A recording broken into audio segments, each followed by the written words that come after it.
everybody. This is your girl, Lisa. Lisa. I'm back. Trying to get situated here. So, how's everybody doing? How's your day? How was your weekend? Mine was good. Um,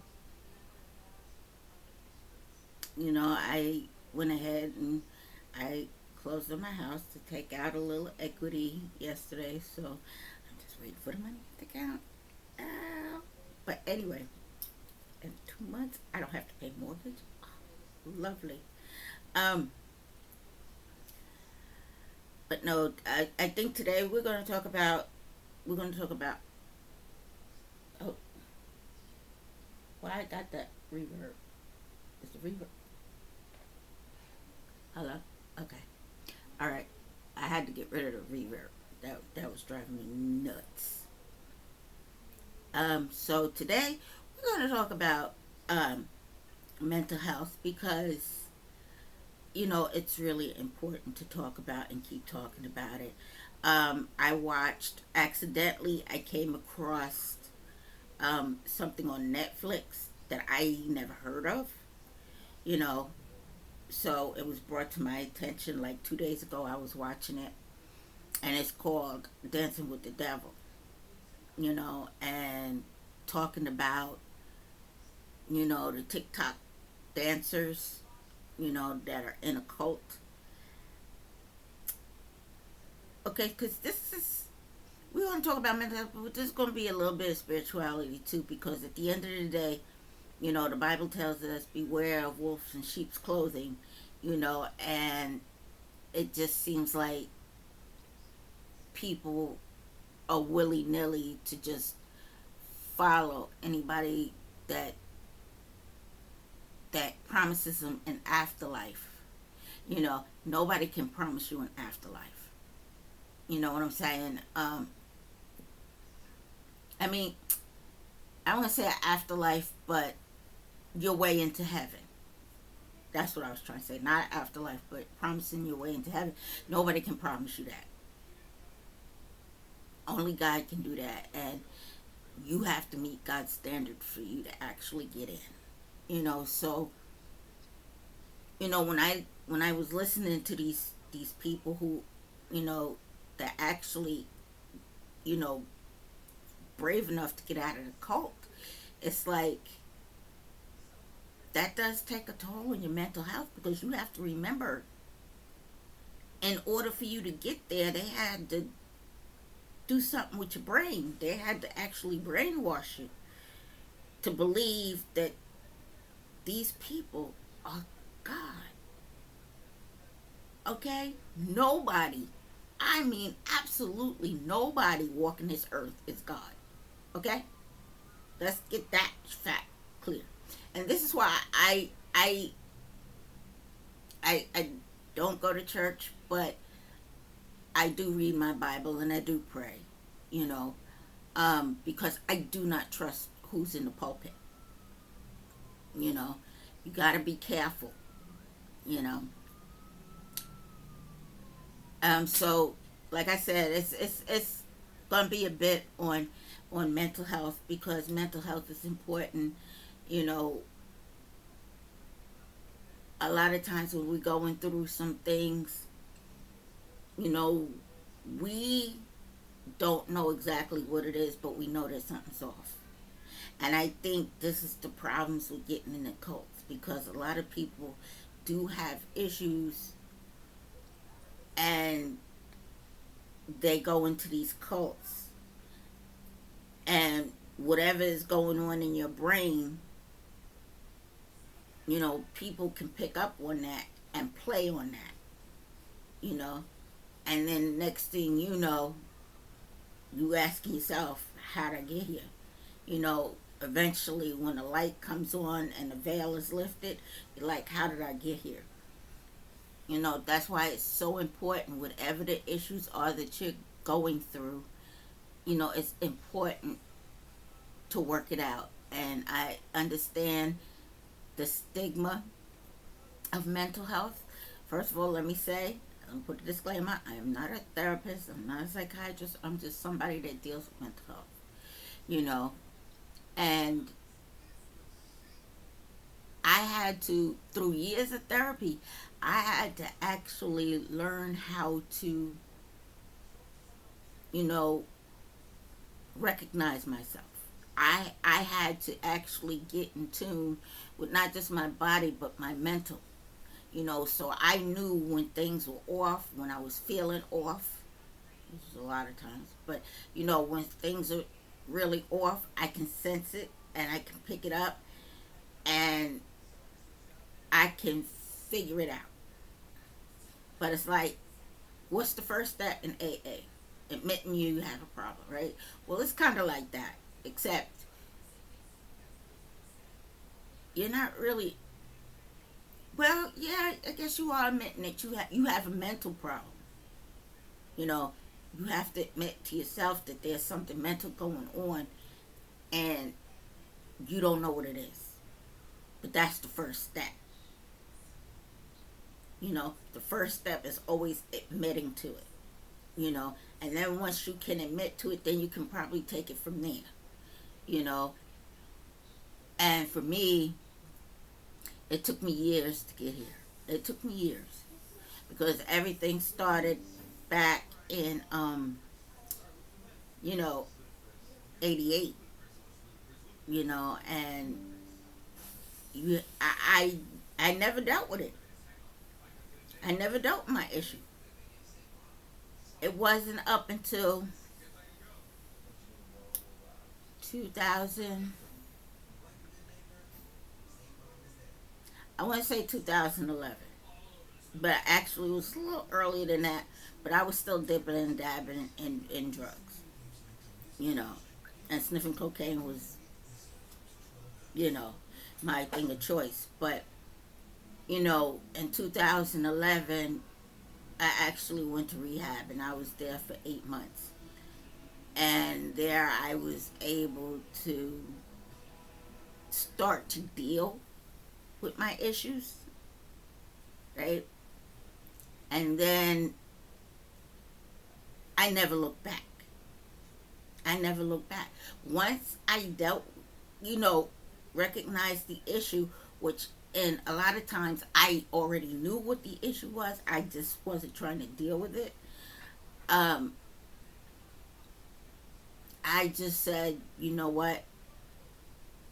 Enough is enough, because this is not only taking a toll on me, but it's also taking a toll on my relationships. And eventually I would like to have a nice, healthy relationship, but that's not going to happen until I fix me. Well, yeah, fix me, or you know, work it out. And I've been doing that for many years. And I'm gonna continue doing that, because once I admitted to myself the issue, then I knew I was completely free of drugs, because there was no way from that point on that I was going to go back, because now I'm working on the issue.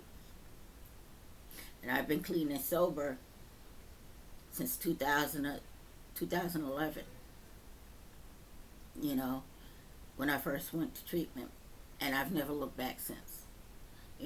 Now I say, well, you know what? That's really not an option now, because I have too much to lose. You know, Not to say that I'm thinking about it. People always talking about drug dreams, and I have had them every once in a blue moon, every once in a blue moon. You know, um, you know, but I knew what it was. It was just that. You know, it's a few far in between that I have those dreams. Very few. I think the last time I had one was years ago. You know, and hey, I'm cool with it. I am so cool with it. You know, um, so it's important for me that I keep my eye on the prize. You know, when I was going through what we call here in New York It's called KSAC because I got my KSAC T certificate from New York State. It's called Credential Alcohol and Substance Abuse Counseling, and the T stands for training, trainee. And so while I was going through that class, there was some things, that I've learned. One, not to take Bayer aspirin unless I get it analyzed by the FBI, because they were the ones who came out with heroin in, was it 1849, somewhere in there, the 1800s. I was like, oh, so you mean if I decide to take a Bayer aspirin, I have to take it to the FBI first and have them analyze it before I take it to make sure it's an aspirin and not anything else? Wow. People laughed at it.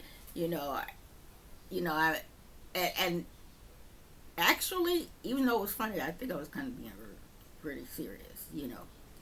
But, there was some things that I've learned. Like, okay, you got two sets. You got the cami and you got the mica. Now, the cami is chemical abuse.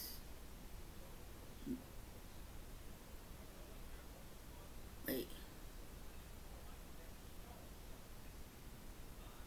Chemical abuse, mental health. Mica is mental issues and chemical abuse, right? And so what that means is, like in my case, I would have been a mica because mine was chemical abuse brought on by my mental health issues. Okay, Cami is something different. Cami is when you have a mental health abuse. I mean, a chemical abuse brought on by Did I do that right? Yeah. So if you've never had no issues before and you start doing drugs, guess what? I'm not saying all the time, but depending on how long and what you're using, mental health issues can be brought on by your chemical abuse. And that's what Cami is. And Micah, like I said, was my case where I had already had mental health issues and using chemicals to alleviate that issue.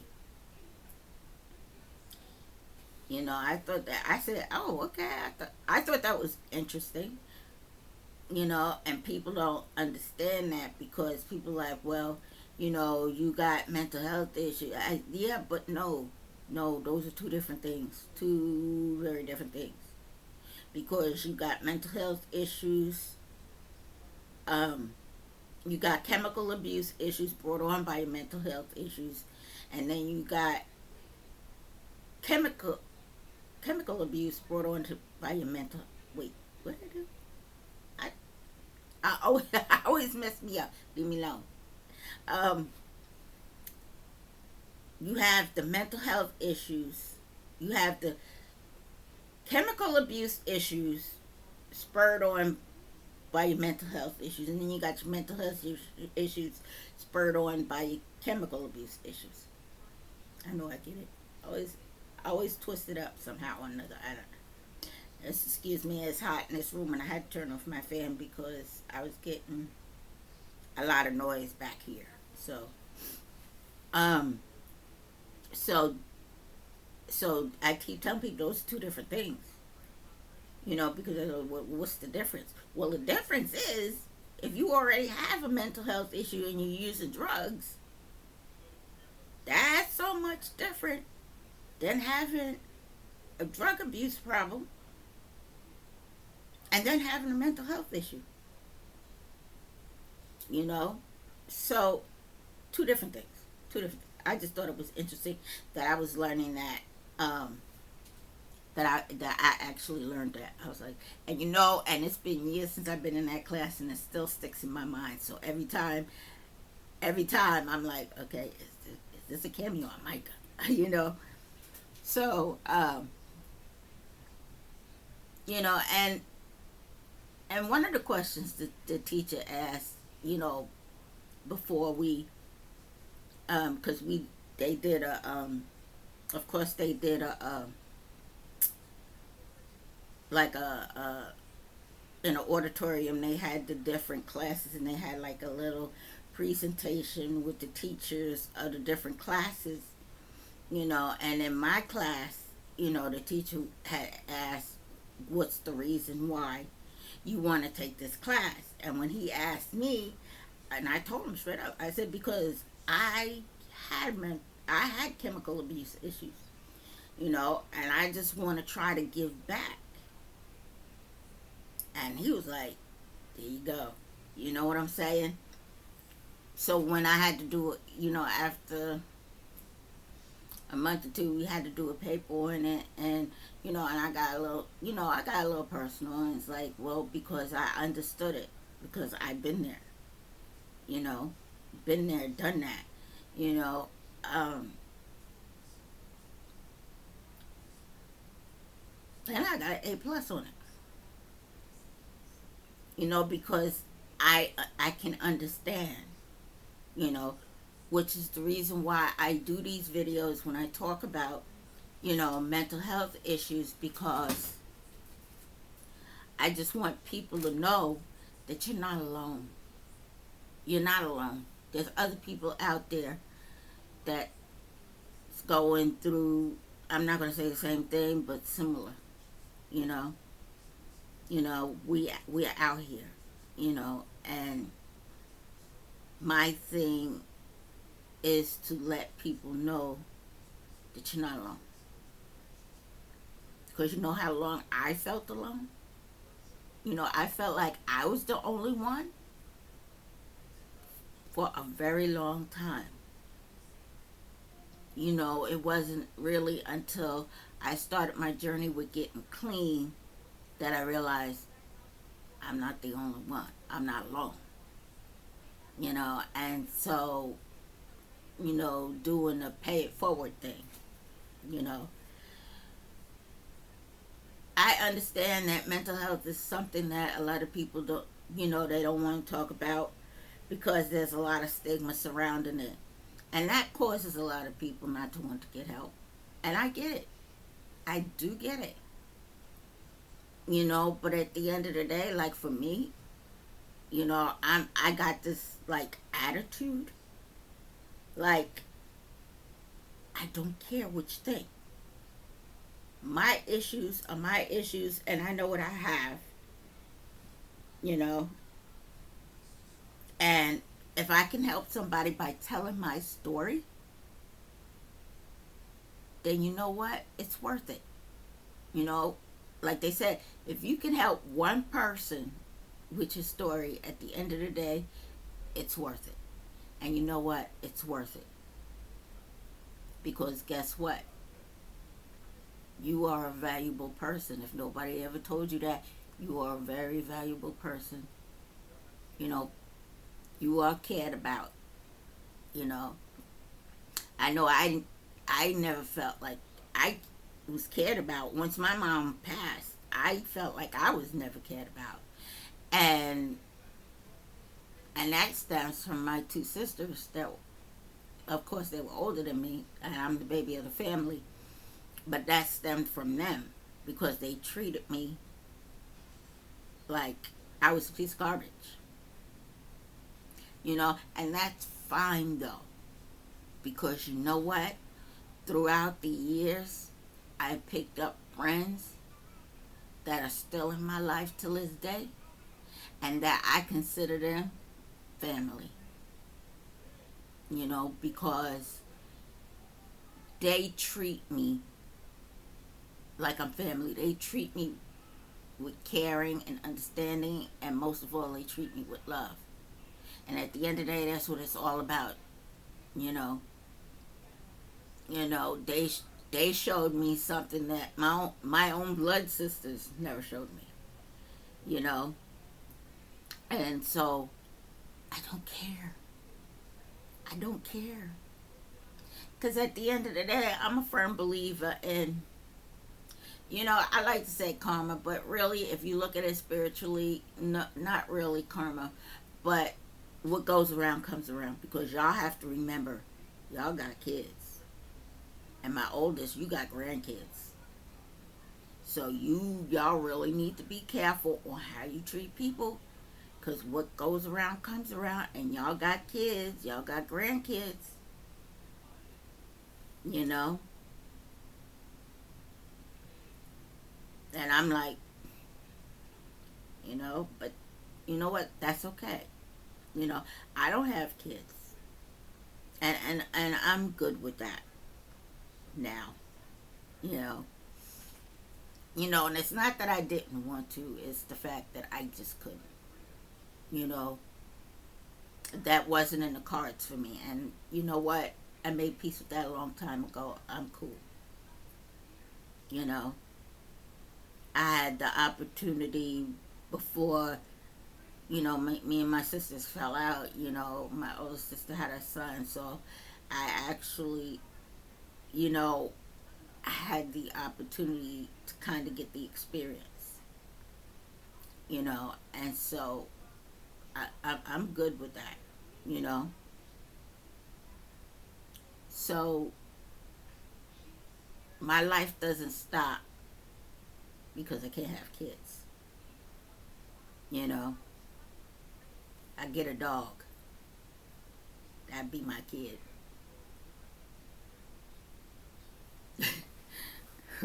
So, but since I'm on this self healing journey, I've also, like, I do arts and crafts. A lot of people look at it as that being stupid, but it's really not. Because, you know, when I got into rehab, one of the first questions is, do you have hobbies? You know, what are your I'm like, what does that got to do with the price of tea in China? I'm here for my drug abuse. What that got to do with anything? But then I realized it has a lot to do with it. You know, um, like I do diamond art painting. I like to do pour resin. You know, I like to do different things in the arts and craft community. And for me, it's very peaceful. It also keeps me out of my head, you know?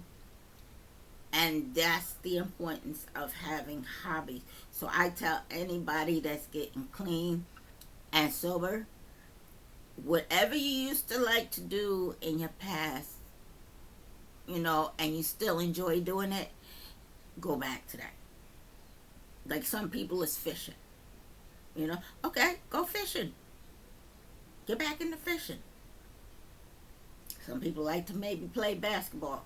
Okay, so play basketball.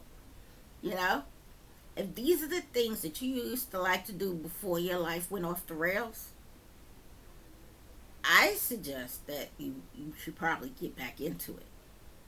You know, or find a new hobby. You know, I love my arts and crafts. I mean, I'm running out of wall space to put my diamond paintings. That's the problem, though. ah, yeah, I'm running out of wall space for that. But you know what? That's okay though, because you know, if I run out of wall space, then guess what? I could probably make a little shop, and whatever I got, I can put on the shop and sell. You know, um, so I really enjoyed it. You see, her, she's one of the ones that I did. This is my diamond art painting right back here. This little girl right here with the dragon. Oh, she's so beautiful. She is just so cute and adorable. I just adore her. You know, they call her Dragonling. Frostling? Dragonling? Frost? Frostling Dragonling? It's Frostling. Let's try that again. Frostling Dragonling. You know? Okay. for her back here. And you can see a little bit of one back here. And then you can see I got stuff hanging off the rails that I got to finish. So like I said, once I run out of wall space, eventually, what I might do is probably, maybe do a Shopify and put them up there to sell, and maybe give the proceeds to the, a nice mental health institution, you know, because it's really needed, you know, and it's just interesting. I just enjoy it. I just really enjoy it. Like I said, I got some downstairs. Like, I actually did one of myself. I did one of the Obamas. I got a golden tiger. But then I have a very powerful one, because my big thing is I love angels. I love angels. So I have a powerful one downstairs where the guy is on his knees looking like he was in despair. And then behind her was an angel comforting him. And a lot of people, when they see that, they're like, oh my God, that is so gorgeous. I said, and it's powerful, you know. So I love angels. Anybody that knows me knows I love angels, you know. Because, them angels, they get me through a lot of times. A lot of my tough times, they really do. When I tell people my story, they're like, well, Lisa, how, you're a strong person. You're very strong. And I'm like, I didn't do that. The man upstairs did that. He carried me. Because if I had my way, I wouldn't be sitting here. But the man upstairs, he carried me.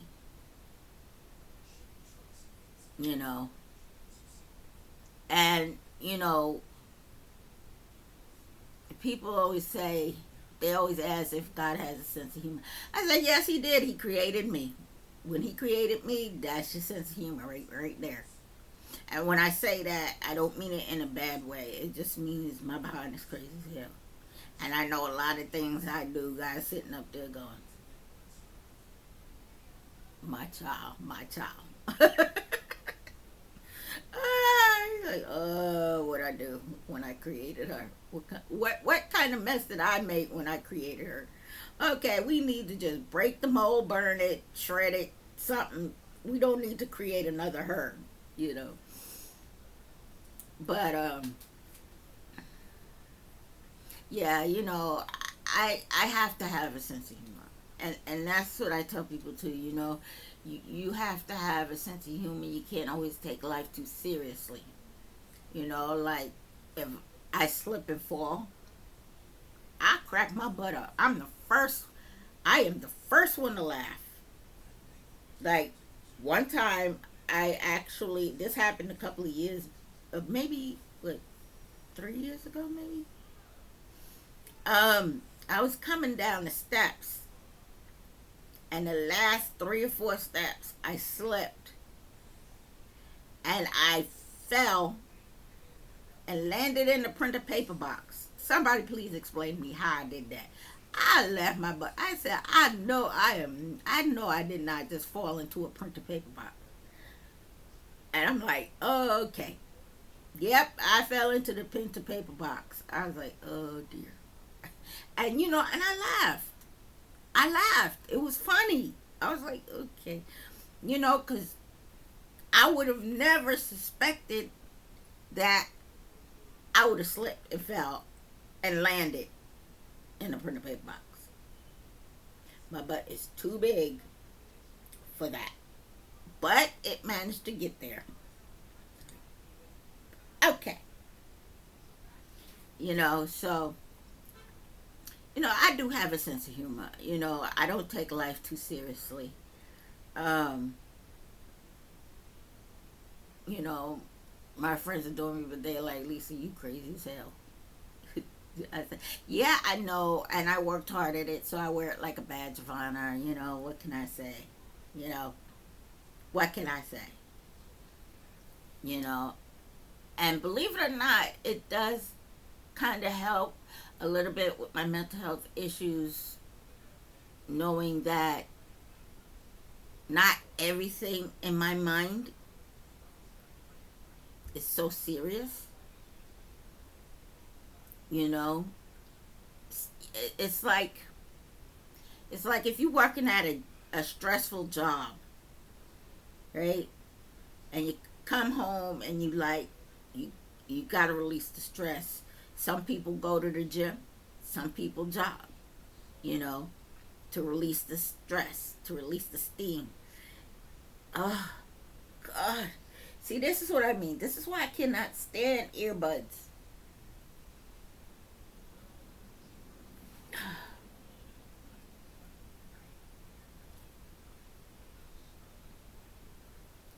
Oh,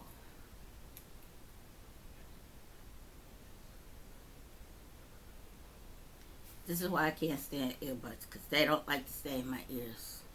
You know, I'm gonna have to try and see, because I do have Bluetooth headphones, so I want to see if I'm gonna have to experiment and see if that would work, because that would be better for me if I could wear my headset, my Bluetooth headphones, because these earpieces I don't like, because they don't like staying in my ear. As you can see, one fell out already. So if you see me keep touching my ear, that's because I feel it slipping and I'm trying to catch it before it falls. You know, um, I mean, come on, life is hard enough. It really is. It is hard enough, you know, without walking around like you got a stick up your butt.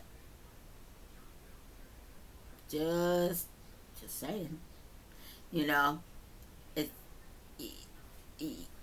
no, it's hard enough. It's hard enough. You need to have some little laughter in your life somewhere. You know, and for me, I try to make sure I laugh. You know, even when I'm going through it, even when I don't feel like laughing, even when I'm having one of those days. Well, it depends on how bad that day is.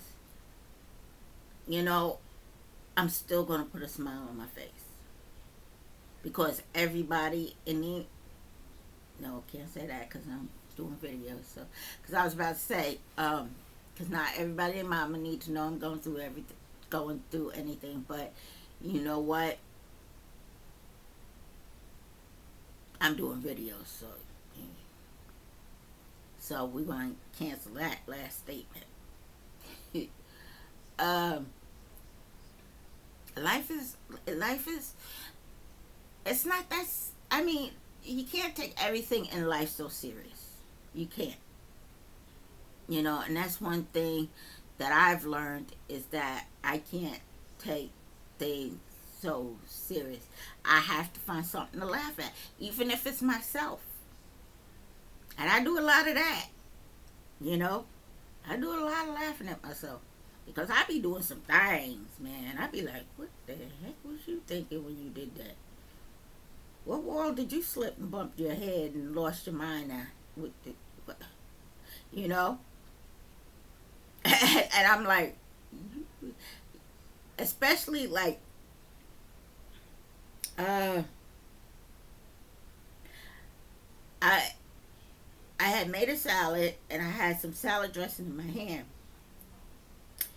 and I was going to put it away, but instead of putting it in the fridge, I almost put it in the freezer. I said, "What the what? Huh? What are you doing?" And I was like, "Oops." I'm like, "What? Why are you putting salad dressing in the freezer?" Um, I don't know. I don't know. You know. So, stuff like that, I laugh at myself. Or, I'll go into my bedroom for something, and when I get to the bedroom, totally forget what I went in there for. And then I'll go downstairs and sit down, and just as I sit down, I'm like, that's what I went in the room for. And then I gotta go back up the stairs, you know. But another thing that I like to do, and, you know, I would really suggest it. It's like I got the MetaQuest virtual reality glasses, and it's got the app Supernatural. So I didn't think I would fall in love with the boxing, but I fell in love with the boxing, so that's all I do is the boxing. I probably should figure out the other apps. I mean, I do other apps too, like I'll play pickleball or I'll play Beat Saber. Um, but for the most part, I do Supernatural because I really love the boxing. And, I like to do, like, I do the low impact because I tried to do the medium impact and it almost killed me. But today, they just, I think yesterday they just released a collection on the app called the Disney Collection. And so I was like, okay, I need to check that out. Why I say that? I don't know why I thought I was going to do something. But anyway, so okay, so we're going to go to the Disney app, and I went in today, and I wanted to see what they got. I've never watched Encanto, you know, and a lot of people look at me crazy like, you've never seen Encanto. I said, I've never even seen Moana, you know, and I think they get ready to come out with a Moana too, if it hasn't already. And so, you haven't seen Encanto? I said, no, I haven't seen Encanto, you know, but I might have, should have before I did the workout today, because the music, I was like, oh, oh, and it was a medium impact. I'm like, oh, fudge, I'm like, oh no, but I kept up with it. I kept up with it. I was like, whew, I thought I was gonna die. Well, not really died, but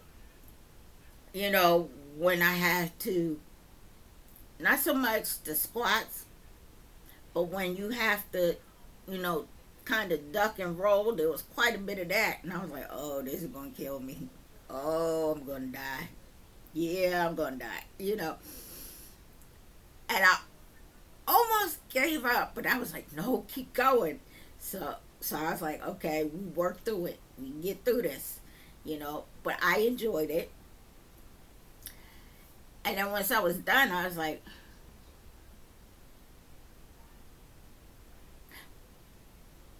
now I think I should watch Encanto. You know, I think tomorrow, because I try to do it Mondays, Wednesdays, and Fridays, but you know, it's a challenge, and it's a seven. What is it?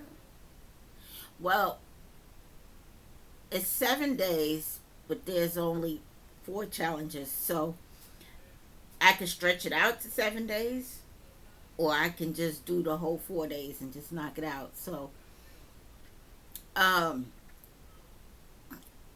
the next one I do, I don't know if I'll do it tomorrow. I'm thinking about doing it tomorrow, but I'm not sure I'm going to do it tomorrow. I'm going to do the Lion King. Now, Lion King, I'm familiar with. I've seen the movie, the cartoon, not the LARP, not the live action, the cartoon. Oh, and I also did see it on Broadway in New York City, and it was just awesome. It was awesome. I might have to go back and see it again because that was on point. Um, so I'm familiar with the music from there. You know, I know what I'm looking at. You know, Encantanto, she wasn't ready. She wasn't ready. I wasn't ready. You know, but I made it through. So the next one is going to be The Lion King, and I don't know what the next one is going to be. The next one, but the next one is definitely going to be The Lion King. And I'm just enjoying it. So I tell people I really, damn it, excuse my French.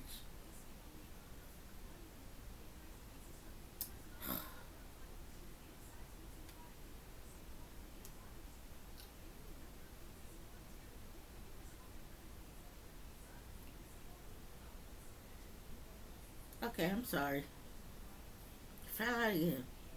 Um, that's okay because we get ready to wrap this up here shortly anyway. Um, yeah. So yeah, that'll be next because I'm very familiar with the music from Lion King. So yeah, so I don't know if I'm gonna do it tomorrow. I might just wait until Friday and do it. I might do it tomorrow because I do have a doctor's appointment on Friday.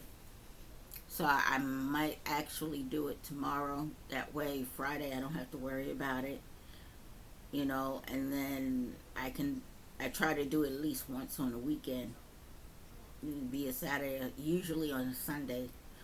Um, I try to do it. So Mondays, Wednesdays, and Fridays, and then once on a weekend. So it's like Sunday, Monday, Wednesday, and Friday. You know, so and that's why I said you know, if you can, I'd really advise. You know, I would suggest it because it's really an awesome thing to have. I mean, I had to get used to it at first because when I first got it, I just started out with the roller coaster ride and almost fell on my fanny. I was like, ooh, ooh, you know. But it was so much fun. But I almost fell on my fanny, especially when it went to the turns and the depths, and I was like, oh, okay, you know. Um, but now I just, for the most part, use do the workouts. I will be going in and probably looking at other stuff too. You know, I used to do they have meditation on there too. So, but anyway, I just wanted to drop a line and maybe this weekend. I think this weekend I'm supposed to go live. I have to check. I think I might be going live this weekend. Let me check. If not, then I will be probably going live. But anyway, I want to wish everybody a good day. You know, let me know how your day's been. Mine's been okay. And until next time, until we meet again, I will see ya later. Bye.